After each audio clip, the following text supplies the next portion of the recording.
메시지 성경의 번역으로 함께하는 하박국 묵상입니다. 오늘 19번째 시간입니다. 거룩하신 하나님은 바란산에서 오신다라는 제목으로 함께 말씀 나누겠습니다. 하박국 3장 3절에서 4절 말씀 메시지 성경으로 읽습니다.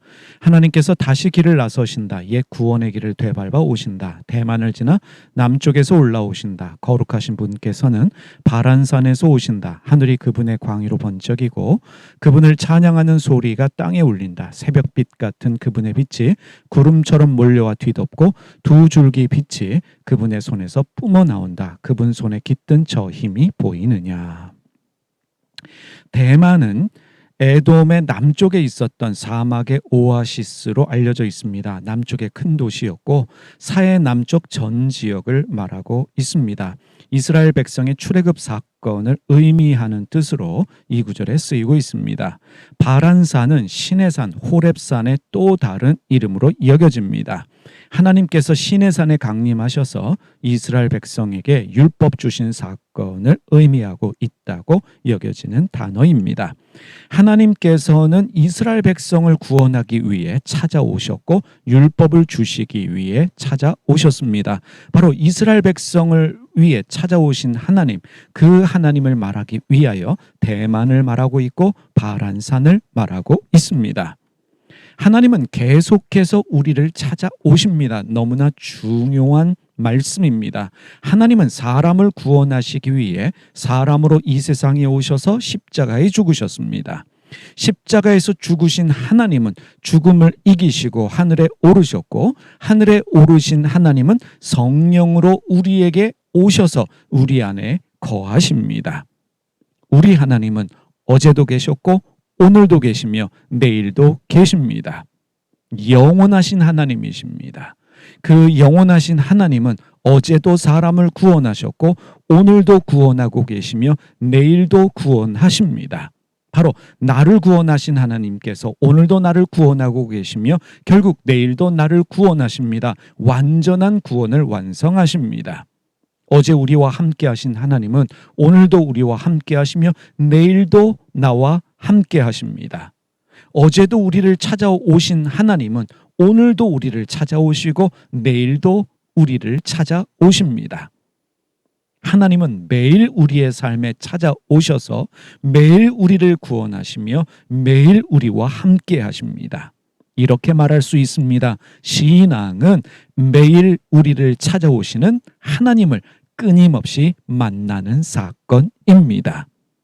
요한계시록 3장 20절 말씀을 새 번역으로 읽습니다. 보라, 내가 문 밖에 서서 문을 두드리고 있다. 누구든지 내 음성을 듣고 문을 열면 나는 그에게로 들어가서 그와 함께 먹고 그는 나와 함께 먹을 것이다. 우리를 만나시기 위해서 주님은 끊임없이 우리에게 오셔서 우리를 향해 문을 두드리고 계십니다. 신앙은 한 번의 경험으로 끝나지 않습니다. 매일의 경험입니다. 신앙은 과거의 경험으로 머무는 것이 아니라 매일 새로운 은혜와 경험으로 매일 성장하고 성숙하는 것입니다. 어제 경험한 하나님이 전부가 아닙니다. 어제 경험한 하나님을 오늘 새롭게 경험함으로 하나님에 대한 이해와 지식이 새롭게 되어져야 합니다. 끊임없이 자라가고 끊임없이 깊어지며 끊임없이 새로워지는 것이 바로 신앙의 신비다라고 말할 수 있습니다. 그런데 여기 아주 중요한 표현이 있습니다. 하박국 예언자는 자신들을 멸망시키러 오는 바벨론 군대를 보면서 하나님이 오신다라고 표현하고 있습니다. 하박국 예언자의 눈에 바벨론은 악인이며 원수였습니다. 하지만 하나님의 목적과 의도를 깨달은 하박국 예언자의 눈에 바벨론 군대의 침략은 자신들을 구원하시며 자신들에게 말씀을 주시기 위해 오시는 하나님으로 인식을 하게 됩니다. 고난을 허락하시는 하나님의 의도, 고난을 통해 새로운 회복과 은혜를 주시는 하나님의 목적을 이해하게 되면 바벨론이 더 이상 악인이 아니라 하나님이 나를 위해 쓰시는 도구라는 사실을 깨닫게 되어집니다. 악인과 고난에 대한 시선과 생각이 달라지게 된다는 말씀입니다. 사람과 사건을 대하는 새로운 영적인 안목이 생겨납니다. 다윗은 압살롬의 반란을 피해서 도망했습니다. 그때 자신을 저주하는 시므이를 만나게 되는데 다윗은 시므이의 저주를 자신에게 말씀하시는 하나님의 말씀으로 듣습니다. 매일 새롭게 하나님을 만나는 사람은 어떤 누구를 만나서 무슨 소리를 들어도 하나님의 말씀으로 들을 수 있는 안목이 생겨납니다. 그러한 영적인 안목이 생겨납니다.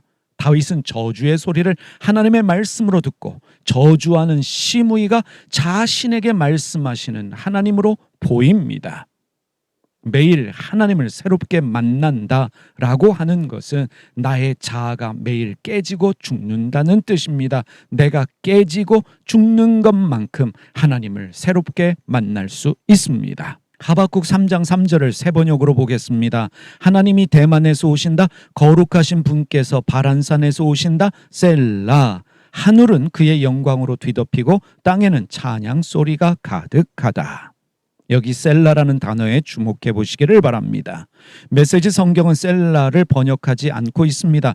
하지만 셀라는 시편에서 70번, 하박국에서 3번 사용되어지는 너무나 중요한 단어입니다. 그런데 문제가 있습니다. 셀라의 정확한 뜻을 알 수는 없습니다. 일반적으로 셀라를 음악적 용어로 이해합니다. 음악 반주의 높임, 즉 음악적 강세를 뜻하는 단어로 이해를 합니다. 그러나 정확한 뜻은 아닙니다. 하지만 일반적으로 셀라가 나오면 노래를 잠시 쉬고 묵상을 합니다. 그래서 이 셀라를 잠시 멈추고 묵상하라라는 뜻으로 이해할 수 있겠습니다. 노래뿐만 아니라 우리 삶에도 셀라가 필요합니다. 잠시 멈추고 묵상하는 셀라가 필요합니다. 우리 삶에는 때로 멈추어 서서 삶에 대한 깊은 성찰의 시간이 필요하다는 말입니다. 분주함과 염려를 내려놓고 일상의 분주함을 뒤로 하고 나에게 찾아오시는 하나님에 대한 묵상의 시간이 필요합니다. 하박국 예언자는 바벨론 군대가 쳐들어오는 모습을 하나님의 영광이 하늘을 덮는 모습으로 보게 됩니다. 바벨론 군대의 말발굽 소리를 찬송으로 듣게 됩니다. 그리고 그 안에 하나님의 회복과 치유가 있음을 고백합니다. 하박국 3장 4절 말씀 세 번역입니다. 그의 광명이 햇빛 같고 광선이 그의 손에서 나오나니 그의 권능이 그 속에 감추어졌도다. 우리 삶에 멈춤과 성찰의 셀라가 있을 때 우리는 우리 삶에 매일 새롭게 찾아오시는 하나님을 만날 수 있습니다. 우리에게 말씀하시는 하나님의 소리를 들을 수 있습니다. 그리고 어떤 상황과 환경에서도 하나님의 은혜와 치유를 경험하게 됩니다. 기도하겠습니다. 은혜의 하나님 아버지, 날마다 우리에게 찾아오셔서 날마다 우리를 구원하시며 우리에게 말씀하시며 우리와 함께 하심을 감사드립니다. 하나님 아버지, 우리의 신앙이 과거의 경험에서 멈추는 것이 아니라 날마다 새롭게 하나님을 경험함으로 더 깊어지게 하여 주시고 더 성숙하고 성장하는 은혜가 넘쳐나게 하여 주시옵소서.